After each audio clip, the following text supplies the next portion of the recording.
शादी के दूसरे ही दिन मैं विदेश चला गया क्योंकि मुझे मेरी पत्नी पसंद नहीं थी। वो बहुत बदसूरत और हड्डी का ढांचा थी। लेकिन जब मैं 5 साल बाद आया तो वो प्रेग्नेंट थी। ये देखकर मेरा खून खौल उठा। तब उसने बताया कि ये आपका ही बच्चा है। मैंने उसे बहुत मारा कि जब मैं 5 साल यहाँ था ही नहीं तो ये बच्चा मेरा कैसे हो सकता है। तब उसने कहा, यकीन ना हो तो बच्चा पैदा हो जाने पर डीएनए टेस्ट करवा लेना। मैंने डीएनए टेस्ट की रिपोर्ट देखी तो मुझे विश्वास नहीं हुआ क्योंकि वो बच्चा मेरा था। लेकिन ये कैसे हो सकता है? तब मेरी बीवी ने जो बताया, मेरे पैरों तले जमीन निकल गई। मेरा नाम उमेश है और आज से 5 साल पहले मेरी शादी हुई थी, जिसमें मेरी पसंद बिल्कुल भी शामिल नहीं थी। मेरा दिल इस समय बहुत उदास था क्योंकि मैंने सुन रखा था कि मेरी पत्नी सांवले रंग की है और मैं तो खूबसूरती पर मरने वाला था। मुझे खूबसूरत लड़कियां भाया करती थी। मेरे गोरे रंग को पसंद करता था और फिर मेरी दुल्हन सांवली सलोनी थी, जिसे देखने का मेरा बिल्कुल भी दिल नहीं कर रहा था। मैंने अपनी माँ से शिकायत की कि मेरी शादी एक काली लड़की से क्यों करवा रही हो। तो माँ ने मुझसे कहा था कि देखो उमेश, तुम परदेश में नौकरी करते हो, शादी के बाद वापस चले जाओगे। मैं बहू सिर्फ इसलिए ला रही हूँ ताकि वह मेरे घर के काम कर सके। तुम जानते हो नौकरानियां आजकल कितनी महंगी हो गई हैं। तुम खुद सोचो, अगर मैं कोई खूबसूरत लड़की लाऊंगी तो फिर वह क्या मेरे घर के काम करेगी? तुम उसे यहाँ छोड़कर चले जाना। वह घर की सफाई करेगी, बर्तन धोएगी, खाना पकाएगी, कपड़े धोएगी, घर का सारा काम करेगी। घर की पूरी जिम्मेदारी उसके सर पर डाल दूंगी। और रही बात तुम्हारी, तुम वहां परदेश में जाकर किसी गोरी लड़की से शादी कर लेना। मेरी तरफ से खुली छूट है। मुझे मेरी माँ की यह बात बिल्कुल सही लगी। लेकिन माँ, मैंने सुना है कि वह लड़की पढ़ी लिखी है, एमए पास है, तो क्या वह आपके घर के काम करेगी? मैंने अपनी माँ से पूछा तो उन्होंने कहा, हाँ मैं करवाऊंगी। बस तुम जाओ लंदन और वहां जाकर शादी कर लेना। यहाँ का मामला मुझ पर छोड़ दो। मैंने सोचा मेरी माँ सही कह रही है। मैं तो परदेश चला जाऊंगा। ठीक है, वह मेरे पीछे से मेरी माँ का सहारा बनेगी। मुझे मेरी माँ ने परदेश में जान शादी करने की अनुमति दे दी थी, इसीलिए मैं खुश हो गया। शादी की रात मेरा बिल्कुल भी दिल नहीं कर रहा था कि मैं अपनी दुल्हन का चेहरा देखूं। फिर भी मैंने घूंघट उठाया तो एक सांवली सी और हड्डियों का ढांचा लड़की मेरे सामने बैठी थी। मेरे अंदर तक कड़वाहट भर गई। मैंने उससे कोई बात नहीं की और सो गया। और सुबह मुझे वापस परदेश जाना था। मैं लंदन में काम करता था, वही मेरी जॉब थी। शादी की अगली ही सुबह मेरी फ्लाइट थी। मैं वापस लंदन चला आया। यहाँ आकर मैंने शादी का फैसला किया, लेकिन मुझे कोई लड़की नहीं मिल रही थी क्योंकि मैं खुद भी एक सांवला सा इंसान था। मर्द चाहे जितना भी सांवला क्यों ना हो, उसे पत्नी गोरी ही चाहिए। लगभग 2 साल मुझे रिश्ता ढूंढने में लग गए। बात चलती और फिर खत्म हो जाती। जो रिश्ता तय होता उसकी अजीब ही शर्तें होती थी। सबसे पहली तो यही शर्त होती कि मैं अपनी सारी कमाई अपनी पत्नी को दूंगा और अपनी माँ के पास इंडिया एक पैसा भी नहीं भेजूंगा। और यहीं पर मैं मायूस हो जाता था क्योंकि मैं अपने घर वालों का खर्च नहीं रोक सकता था। वहाँ मेरी 2 बहनें शादी के लिए बैठी हुई थी। मम्मी पापा की मैं इकलौती उम्मीद और सहारा था क्योंकि मैं उनका इकलौता बेटा था। मेरी परेशानी दिन पर दिन बढ़ती जा रही थी। इंडिया में कांटेक्ट मेरे माँ बाप से कम ही होता था क्योंकि उस समय मोबाइल फ़ोन बहुत कम इस्तेमाल होते थे। मम्मी से जब भी कभी बात होती तो वह यही कहती कि अरे उमेश बेटा, तुम्हारी पत्नी तो मायके चली गई। अब मैं इन रोज रोज की बातों से तंग आ गया, इसीलिए मैंने अब घर पर बात करना ही छोड़ दिया था। और अब 3 साल हो चुके थे। एक दिन मैं काम से वापस जा रहा था तो रास्ते में एक लड़की बैठी हुई मिली। उसके हाथ में किताब थी जो कि हिंदी की एक बहुत ही फेमस किताब थी। मैं समझ गया कि यह लड़की हिंदुस्तानी है। मैंने सोचा शायद उसे मदद की ज़रूरत हो। मैं उसके पास गया और उससे पूछा कि आपको मदद की ज़रूरत है। मैंने हिंदी में ही बात शुरू की। उसने भी हिंदी में ही जवाब दिया। उसने कहा, हाँ, मैं 2 दिन पहले ही इंडिया से आई थी और यहाँ अपने रिश्तेदार के पास ठहरी हुई थी, लेकिन वह लोग पता नहीं कहाँ चले गए। मुझे बाजार से कुछ लेना था। जब घर वापस गई तो उनके घर पर ताला लगा हुआ था। मुझे उसकी बात सुनकर बहुत दुख हुआ। मैंने उसे कहा कि आप मेरे साथ चले। मेरी बात पर उसने हैरत से मुझे देखा। उसने अपने चेहरे पर मास्क लगा रखा था, लेकिन उसकी हसीन काली बड़ी बड़ी आंखें दिखाई दे रही थी, जिसमें काजल के साथ साथ हैरानगी भी भरी हुई थी। मैं तो उसकी आंखों में खो सा गया था। वह कहने लगी, मैं ऐसे कैसे आपके साथ चली जाऊं? उसके हाथ दूध जैसे सफेद थे, जिन्हें देखकर मुझे अंदाजा हो गया था कि वह बहुत ही खूबसूरत और हसीन लड़की है। मैंने उससे कहा, तो क्या आप इस तरह सड़क पर रात गुजारेंगी? मेरे कहने पर वह सोच में पड़ गई। वाकई रात बहुत हो चुकी थी।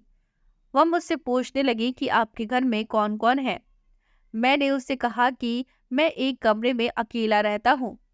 मेरे पास घर नहीं है, सिर्फ एक कमरा है जो किराए पर लिया हुआ है। मैंने उसको सारी बातें सच सच बता दी। वह थोड़ी देर तक कुछ सोचती रही, फिर बोली, अगर आप अभी और इसी समय मुझसे शादी कर ले तो मैं आपके साथ चली चलती हूँ। उसकी बात सुनकर मैं तो हैरान रह गया। भला शादी कोई गुड्डी गुड़िया का खेल है जो अभी और इसी वक्त हो जाती? और मुझे समझ नहीं आ रहा था कि इतनी खूबसूरत लड़की मुझे खुद शादी करने के लिए कह रही थी, और वह भी बिना किसी शर्त के। खैर, उसकी बात सुनकर मैं तो खुश हो गया था, क्योंकि मैं भी एक खूबसूरत लड़की से शादी करना चाहता था। ना जाने कब से एक खूबसूरत लड़की की तलाश में था, और जब मुझे खूबसूरत लड़की मिल गई तो फिर मैं यह मौका हाथ से क्यों जाने देता। मैं उसी समय जाकर उसके साथ कोर्ट मैरिज कर ली और खुशी खुशी उसे अपने छोटे से कमरे में लेकर आ गया। इस छोटे से कमरे में एक चूल्हा रखा हुआ था, जहाँ पर मैं खुद खाना बनाता था, मगर आज मुझे देर हो गई थी, इसीलिए मैंने खाना नहीं बनाया था। उस लड़की ने अपना नाम राधा बताया था। राधा ने कहा कि मैं खाना बनाती हूँ, तब तक आप फ्रेश हो जाए। राधा ने बहुत ही स्वादिष्ट खाना बनाया। मेरी तो खुशी की कोई हद ही नहीं रही। मैंने राधा से कहा कि अब तो हमारी शादी हो गई है, अब तुम अपने चेहरे से ये मास्क हटा दो। मुझे अपना चेहरा दिखाओ ताकि मुझे भी पता चले कि मेरी पत्नी कैसी है। मेरे कहने पर उसने अपने चेहरे से मास्क हटाया तो मैं देखकर हैरान हो गया, क्योंकि वह तो मेरे ख्यालों से भी ज्यादा सुंदर थी। मैं बहुत खुश हुआ और हम एक खुशी के दिन बिताने लगे। मैं रोजाना काम से वापस आता तो वह खाना पहले से ही बना कर रख देती थी।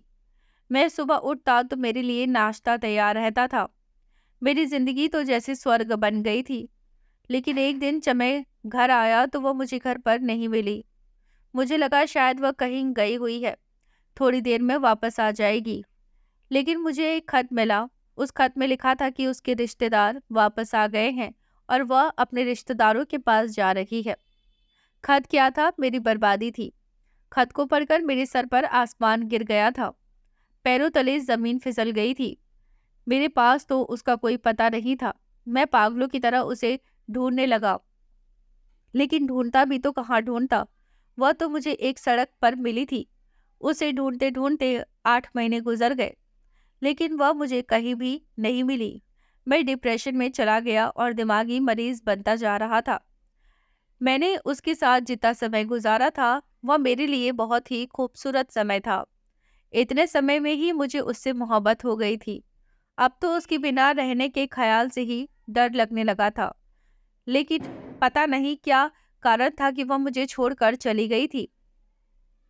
राधा के बिना ऐसा लगता था कि जैसे मेरी जिंदगी का कोई मकसद ही नहीं है। मेरे लिए अब लंदन में काम करना मुश्किल हो गया था, और फिर एक दिन मैं इंडिया वापस जाने का फैसला कर लिया और मैं इंडिया वापस चला आया। मेरी माँ बहुत गुस्से में थी। मेरी माँ ने कहा कि तेरी पत्नी ने 4 साल तो यहाँ काम करके गुजारे और फिर वह तंग आ गई। कहने लगी कि तुम्हारा बेटा ना मुझसे बात करता है और ना ही यहाँ इंडिया आता है, तो भला मैं तुम्हारी सेवा क्यों करूँ। मैं तुम्हारी कोई फ्री की नौकरानी नहीं हूँ। यह कहकर तुम्हारी पत्नी अपने भाई के घर चली गई। मैं उसे लेने गई थी, लेकिन उसके भाई ने मुझे बेइज्जत करके घर से निकाल दिया। अब तुम आ गए हो तो जाओ और उसे लेकर आओ। अभी इस उम्र में मुझसे घर के काम नहीं होते। जब से वह गई है घर का काम कर कर के मेरा और मेरी बेटियों की हालत खराब हो गई है। जा और जाकर उसे लेकर आओ। मुझे अपनी पत्नी पर बहुत गुस्सा आया। वह काली कलूटी सी लड़की, उसके इतने नखरे। मैंने उससे शादी करके उसे सहारा दिया और उसके नखरे इतने चढ़ गए कि वह मेरी माँ की बेइज्जती करके चली गई। मैं उसी गुस्से में उससे मिलने के लिए उसके भाई के घर गया, लेकिन उसके भाई ने मुझे उससे मिलने नहीं दिया। मैंने खूब हंगामा किया कि मुझे मेरी पत्नी चाहिए। मेरे बहुत ज़्यादा हंगामा खड़ा करने पर आस पड़ोस के लोग इकट्ठा हो गए और फिर सबकी कहने सुनने के बाद मेरी पत्नी के भाई ने मेरी पत्नी को मेरे हवाले कर दी। मैं उसे लेकर घर आ गया। उस समय तो मैं ज़्यादा ध्यान नहीं दिया, लेकिन जैसे ही घर में दाखिल हुआ तो मेरी माँ की चीख निकल गई मेरी पत्नी को देखकर। अब मैंने भी अपनी पत्नी की तरफ गौर से देखा तो मेरी भी ऊपर की सांस ऊपर और नीचे की सांस नीचे रह गई। मेरी पत्नी का पेट तो बढ़ा हुआ था, जैसे कि उसके पेट में 9 महीने का बच्चा हो। मेरी माँ ने खूब हंगामा किया और कहा कि यह तो चरित्रहीन लड़की है, अब यह मेरे घर में नहीं रह सकती। पता नहीं किसका पाप अपनी कोख में पाल रही है। मेरा बेटा तो यहाँ 5 साल से था ही नहीं। मैं भी देखा कि मुझे भी महसूस हुआ कि वह प्रेग्नेंट है। मैंने भी उस पर चीखना चिल्लाना शुरू कर दिया और उसे बदकिरदार चरित्रहीन कहकर घर से निकालना चाहा और उसका हाथ पकड़कर उसे खींचकर घर से बाहर निकालने भी लगा तो वह मेरे कदमों में बैठ गई। उमेश, मैं कसम खाकर कहती हूँ यह बच्चा आपका है। अगर आपको मेरी बात पर विश्वास नहीं तो बच्चा पैदा होने के बाद डीएनए टेस्ट करवा लेना। डॉक्टर ने कुछ दिन बाद ही मुझे डिलीवरी की डेट दी है। मुझे डिलीवरी तक का समय दे दो। दूध का दूध और पानी का पानी हो जाएगा। मैंने कहा, इसमें दूध का दूध और पानी का पानी होने की क्या बात है? जब मैं 5 साल से यहाँ था ही नहीं तो तुम भला मेरे बच्चे की माँ कैसे बन सकती हो? वह तो साफ है कि तुम्हारे पेट में पलने वाला बच्चा नाजायज है। यह मेरा बच्चा नहीं है। मेरी माँ भी मेरी हाँ में हाँ मिला रही थी, लेकिन मेरी पत्नी रो रो कर मुझसे थोड़ा सा समय मांग रही थी, जिस पर मेरी माँ ने कहा चलो ठीक है, इसे थोड़ा सा समय दे दो। मैंने अपनी माँ से कहा कि माँ ये कैसे हो सकता है? मैं तो 5 साल से अमेरिका में रह रहा हूँ, फिर यह बच्चा कैसे हो गया? माँ ने मुझे समझाया कि बेटा मोहल्ले में तमाशा बनेगा, क्या फर्क पड़ता है, इसकी डिलीवरी में कुछ ही समय बाकी है। बच्चा पैदा होते ही हम डीएनए टेस्ट करवा लेते हैं, सब सच सामने आ जाएगा और अगर यह बच्चा तुम्हारा निकला तो फिर हम इसके भाई से कहेंगे कि अगर अपनी बहन की शादी बचाना चाहते हो तो हमें 20 लाख रुपए दे दो, क्योंकि तुम्हारी बहन एक चरित्रहीन लड़की है और उसके पेट में किसी और का बच्चा है और यह तो डीएनए टेस्ट में साबित हो ही जाएगा कि यह बच्चा तुम्हारा नहीं है। फिर हम उन लोगों को ब्लैकमेल करके उनसे पैसे ले लेंगे। मुझे विश्वास है कि इसका भाई अपनी इज्जत बचाने के लिए पैसे दे देगा। मेरी माँ ने मुझे यह पट्टी पढ़ाई तो मैं सोच में पड़ गया। मैंने उसे घर के अंदर कर लिया और डिलीवरी का इंतज़ार करने लगा। यहाँ तक कि डिलीवरी का दिन आ गया और मेरी पत्नी ने एक बेटे को जन्म दिया। वहीं पर मैं डॉक्टर से कहा कि इस बच्चे का डीएनए टेस्ट करें और जब डॉक्टर ने बच्चे का डीएनए टेस्ट किया और उनकी रिपोर्ट सामने आई तो मेरे पैरों तले से ज़मीन निकल गई, क्योंकि यह तो सच में मेरा ही बच्चा था। मुझे विश्वास नहीं हो रहा था। मैं गुस्से में आ गया, डॉक्टर से कहा कि आपने गलत रिपोर्ट बनाई है। मेरी माँ ने भी कहा कि यह रिपोर्ट गलत है, लेकिन डॉक्टर जिद पर आए हुए थे कि यह रिपोर्ट एकदम सही है। मैं शहर के सबसे मशहूर और बड़ी लैब में टेस्ट कराया, जिसकी रिपोर्ट भी वही निकली। मैंने 3-4 जगह टेस्ट कराए, लेकिन हर बार यही साबित हुआ कि ये बच्चा मेरा ही है। मैं हैरान था कि ऐसा कैसे हो सकता है। यह तो बिल्कुल भी नामुमकिन सी बात है। खैर जो भी था, हम बच्चे को घर ले आए। मैं अपनी पति से कहा कि तुम अपनी माँ के घर चली जाओ, मुझे यह बच्चा नहीं रखना। मुझे विश्वास नहीं है कि यह बच्चा मेरा है। वह मेरी मिन्नतें करने लगी और कहा कि आप आराम से बैठकर मेरी बातें सुनें। उसके बाद जो फैसला करेंगे मैं आपके हर फैसले का सम्मान करूंगी। मैंने उसकी बात सुनी। मेरी माँ भी मेरे साथ बैठी थी। फिर वह अपनी कहानी सुनाने लगी, जिसे सुनने पर मैं मजबूर हो गया। मेरी पत्नी ने कहा कि मेरी भाभी मुझे ठीक से खाना नहीं देती थी। मैं हर वक्त परेशान रहती थी। मुझे ज्यादातर भूखा रखती थी, जिस वजह से मैं सूख कर कांटा हो गई थी। इस कमजोरी ने मुझे और भी सांवला बना दिया था। जब आपसे शादी हुई तो उम्मीद जगी कि शायद अब मेरे बुरे दिन खत्म होने वाले हैं। मेरी जिंदगी में भी बाहर आने वाली है। यही सपने सजाए सुहा की शीश पर बैठी आपका इंतजार कर रही थी। लेकिन आपने तो मुझे नजर भर कर देखा भी नहीं और अगले ही दिन मुझे फिर से दुखों के हवाले करके चले गए। 5 साल तक आपकी माँ ने मुझसे इतना काम कराया कि मेरी जान और भी निकल गई। और फिर धीरे धीरे अंदर गुस्सा भरने लगा। मैं बागी होती चली गई। मैं सोचती कि आखिर मैं भी तो इंसान ही हूँ। मुझे कौन से पाप की सजा दी जा रही है। इस घर में आप मुझे छोड़कर चले गए और आपकी माँ मुझे नौकरानी की तरह काम लेती है। मेरा भाई जब मुझसे मिलने आता था और मुझे इस तरह नौकरानियों की तरह काम करते देखता तो वह मुझसे कहता कि तुम इस घर में तुम्हारे साथ नाइंसाफी हो रही है। मेरे भाई ने तुम्हारी माँ से भी बात की थी कि मैंने अपनी बहन को इस घर में नौकरानी बनाने के लिए नहीं भेजा था, बल्कि बहुरानी बनाने के लिए भेजा था। लेकिन तुम्हारी माँ ने मेरे भाई की बेइज्जती करके घर से निकाल दिया और कहा कि दोबारा इस घर में मत आना। मेरा भाई मुझे बार बार कहता कि तलाक ले लो, मैं तुम्हारी दूसरी जगह शादी कर दूंगा, लेकिन मेरा दिल गवारा नहीं करता था। भाभी से लड़ झगड़ कर भैया ने मेरे लिए अपने जानने वालों में से बहुत ही अच्छा रिश्ता ढूंढा था। मुझे उम्मीद थी कि भाभी अब दूसरी जगह मेरी शादी हरगिज नहीं होने देगी, और होने भी देगी तो किसी बूढ़े के पल्ले बांध देगी। भाभी के साथ मैंने 20 साल गुजारे थे और वह 20 साल मेरे किसी नरक में गुजरे थे। मैं उस नरक में दोबारा नहीं जाना चाहती थी। इसीलिए मैंने भैया को मना कर दिया कि मैं दूसरी शादी नहीं करूंगी। मेरी माँ की एक रिश्तेदार अमेरिका से आई हुई थी। उसका नाम रीमा है। उन्होंने मेरी हालत देखी तो मुझे पहचान नहीं पाई। मुझे कहा कि तुम वही लड़की हो जिसे मैंने आज से 5 साल पहले देखा था। विश्वास ही नहीं आ रहा कि तुम ऐसी हो गई हो। आखिर तुम्हें क्या हुआ है। मैंने उन्हें अपने सारे हालात बताए। फिर रीमा मासी ने एक तरकीब सोची और मुझे कहा कि वह मुझे लंदन ले जाएगी और आपसे मिलवाएगी। मैंने उनसे कहा कि ऐसा कैसे हो सकता है। उन्होंने तो मेरी शक्ल देखना भी गवारा नहीं है, तो वह मुझे कैसे स्वीकार करेंगे। रीमा मासी ने कहा कि यह बात तुम मुझ पर छोड़ दो, बस जैसा कहती हूँ वैसा करो। रीमा मासी ने मुझे गोरे होने के इंजेक्शन लगवाए, जिससे कुछ ही हफ्तों में मेरा रंग चमकने लगा। यहाँ तक कि मैं खुद भी अपने रंग को देखकर हैरान रह गई थी। रीमा मासी ने बताया कि यह गोरा रंग को गोरा करने वाले इंजेक्शन है, जिन्हें सब लगाते हैं। फिर उन्होंने मेरे कागजात बनवाए और मुझे अपने साथ अमेरिका ले आई और यहाँ पर मेरी डाइट को मेंटेन किया। मुझे खूब खिलाया पिलाया, जिससे मेरी सेहत अच्छी हो गई। जब मैं आपकी माँ के साथ रहती थी तब मुझे आपके कमरे से एक डायरी मिली थी।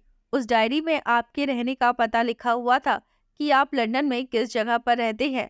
वह एड्रेस मैंने नोट कर लिया और मासी को वह एड्रेस दे दिया था। मासी ने उस जगह का पता निकलवा लिया था। एक दिन आप वहां से गुजर रहे थे तो मासी ने मुझसे कहा कि तुम यहाँ बैठ जाओ। जैसे ही वह इधर आएगा उसका ध्यान तुम्हारी तरफ चला जाएगा। और ऐसा ही हुआ। आपका ध्यान मेरी तरफ चला गया और मेरा रंग और मेरी सेहत के बदलाव की वजह से आप मुझे नहीं पहचान पाए। आपने तो मुझे देखा ही नहीं था। आपने अनजान लड़की समझकर मुझसे शादी कर ली। हालांकि इसकी जरूरत नहीं थी। मैं तो पहले ही आपकी पत्नी थी। अच्छी डाइट लेने की वजह से मेरा शरीर भर गया था और मेरा रंग भी खिल गया था।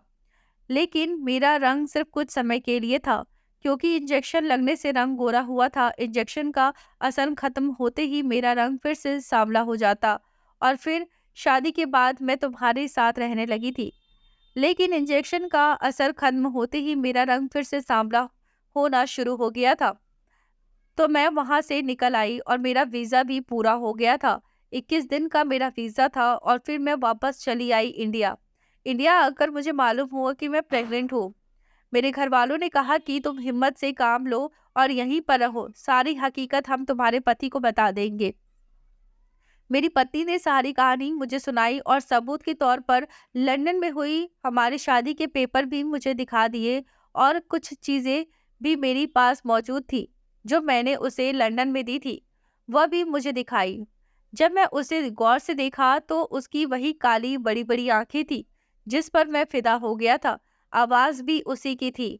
यकीनन यह वही लड़की थी जिसे मैं इतने दिनों से ढूंढ रहा था। फर्क सिर्फ इतना था कि उसका रंग फिर से सांवला हो चुका था। मैं इतना ज्यादा गुस्से में हो गया था कि मैंने राधा को गौर से देखा ही नहीं। मुझे तो जैसे ही पता लगा कि मेरी पत्नी मेरे बिना प्रेग्नेंट है, तभी मैं इतना गुस्से में हो गया कि उसे मारना पीटना शुरू कर दिया। अगर मैं पहले ही उसे उस पर ध्यान देता तो शायद मुझे पता चल जाता कि यह मेरी राधा ही है जिसने मैं लंदन में शादी की थी। अब मुझे विश्वास हो गया कि यह बच्चा मेरा ही है। मेरी माँ ने कहा कि यह सब झूठ बोल रही है, झूठी कहानी सुना रही है। इसकी कहानी पर विश्वास मत करना। मैं फौरन अपनी माँ को हाथ उठा कर कुछ भी बोलने से रोक दिया। मैंने कहा, नहीं माँ, यह झूठ नहीं बोल रही है, यह सच बोल रही है। यह वही लड़की है जिससे मैंने शादी की थी और यह मेरा बच्चा ही है। मैंने कहा और मैं उसे अपने साथ रखने पर मजबूर हो गया। लेकिन अभी पता नहीं क्यों मेरा दिल उसकी तरफ नहीं खींचता था। ना ही मैं उसकी तरफ देखता था, ना ही बच्चे की तरफ।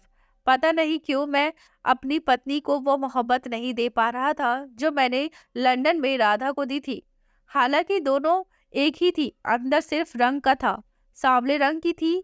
इसी तरह 1 महीना गुजर गया। मैं उदास था। फिर एक दिन उसने आंखों में आंसू भर कर कहा कि अगर आप मुझे पसंद नहीं करते तो फिर मैं आपके साथ क्यों रहूं? मैं ये घर छोड़कर जा रही हूँ। बच्चा आपका है, आपके पास ही रहेगा। यह कहकर वह घर छोड़कर चली गई। मैं दूसरे कमरे में सोता था और राधा बच्चे को लेकर अलग कमरे में सोती थी। वह चली गई मगर मुझे कोई फर्क नहीं पड़ा। सारा दिन बच्चा रोता रहा। मुझे अजीब सा महसूस होने लगा क्योंकि मेरी माँ और बहनों में से किसी ने भी बच्चे को हाथ नहीं लगाया था। यहाँ तक कि रात हो गई और बच्चा भूखा पड़ा था। मैं भी सोने के लिए लेट गया, लेकिन बच्चे की रोने की आवाज़ सुनकर मैं बेचैन हो रहा था। मुझे नींद नहीं आ रही थी। मैं उसकी आवाज़ को नज़रअंदाज करने की पूरी कोशिश कर रहा था, लेकिन कर नहीं पा रहा था। और आखिरकार मैं उठा, कमरे में गया तो बच्चे की हालत भूख की वजह से बहुत बुरी हो गई। मैंने उसे उठाया, लेकिन मैं उसे क्या खिलाता? उसकी माँ तो चली गई थी। जैसे ही मैंने उसे अपनी गोद में उठाया, मुझे एक अजीब सा एहसास होने लगा। ऐसा लगा कि जैसे इस दुनिया में मेरा कोई अपना है। लेकिन अगले ही पल मुझे एहसास हुआ कि मेरा बच्चा भूखा है। मैं उसी समय डॉक्टर के पास ले गया और डॉक्टर से कहा कि डॉक्टर साहब बच्चे के लिए कुछ बताएं, क्योंकि बच्चा बहुत भूखा है और बच्चे की माँ इस समय घर पर नहीं है। डॉक्टर ने मुझे डिब्बे वाला दूध लिख कर दे दिया। मैंने फौरन फौरन दूध लिया और घर पर आया, फीडर बनाकर उसे पिलाया। बच्चे को आराम आ गया और मैंने उसे अपने साथ ही सुला लिया। रात में थोड़ी थोड़ी देर पर वह जागता रहा और मैं उसके लिए दूध बनाता रहा और उसे पिलाता रहा। एक रात अपने बच्चे के साथ गुजारने के बाद मुझे लग रहा था कि जैसे मेरी जिंदगी में कोई आ गया है। मेरे जीने का सहारा मुझे मिल गया है, वरना अब तक तो मैं दूसरों के लिए जी रहा था। अब तक मैं पैसा कमाने की मशीन बना हुआ था, घर वालों के लिए। कुछ दिन अपने बच्चे के साथ गुजारने के बाद मुझे अपने बच्चे से बेहद लगाव हो गया। मैं खुद को उससे मोहब्बत करने से रोक नहीं पाया, क्योंकि वह मेरी औलाद थी, मेरा ही खून था। मैंने उसे कसकर बाहों में भर लिया और उसे चूम लिया। मुझे एहसास हुआ कि मेरे बेटे को माँ की जरूरत है। मैं राधा को के मायके गया उसे लेने के लिए, लेकिन वह नहीं आई। अगली बार मैं बच्चे को लेकर गया और उसे कहा कि मेरे लिए नहीं आओगी तो इस बच्चे के लिए तो आ जाओ। यह बच्चा हमारा है, हम दोनों मिलकर इसे पालेंगे। इस बच्चे को हम दोनों की जरूरत है। मेरी बात सुनकर राधा की आंखों में आंसू आ गए। उसने फौरन अपने बच्चे को सीने से लगा लिया। उसने अपना सामान उठाया और मेरे साथ चली आई। आज मुझे लग रहा था कि मेरा घर पूरा हो गया है। मैं अपना बिस्तर अपने कमरे में लगा लिया जहाँ मेरी पत्नी बच्चे के साथ रहती थी। लेकिन मैं भी अपने बच्चे के साथ रहना चाहता था। मैं उसके बिना नहीं रह सकता था। उन दोनों को अपने कमरे में देखकर मुझे बहुत खुशी हो रही थी। मैं शब्दों में बता नहीं सकता था। मुझे अफ़सोस होने लगा कि अपनी माँ की बातों में आकर मैं इस खूबसूरत एहसास से दूर रहा।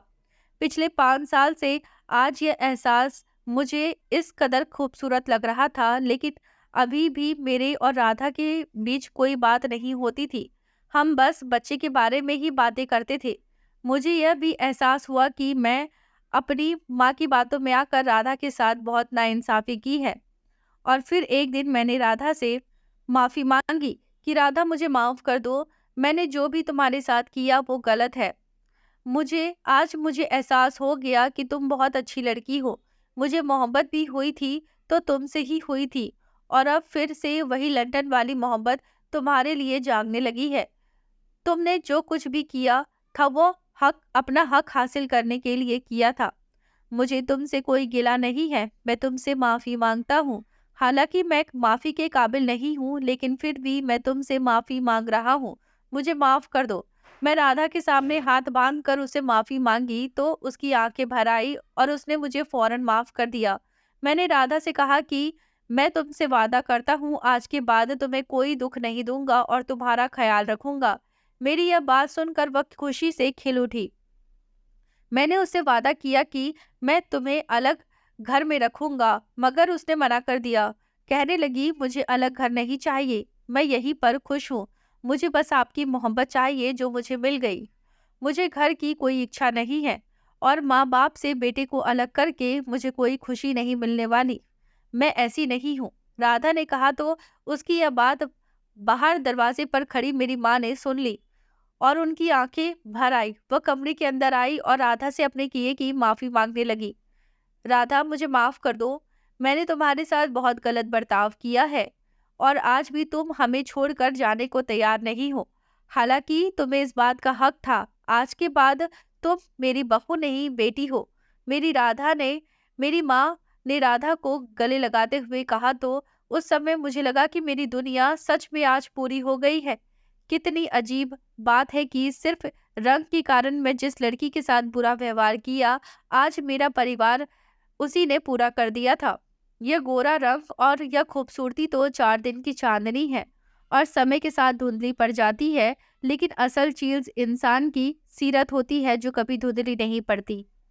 दोस्तों, आपको हमारी कहानी कैसी लगी है कृपया कमेंट बॉक्स में हमें ज़रूर बताएं, और हमारे चैनल पर नए आए हैं तो हमारे चैनल कहानी वो अनकही को सब्सक्राइब करना ना भूलें। धन्यवाद।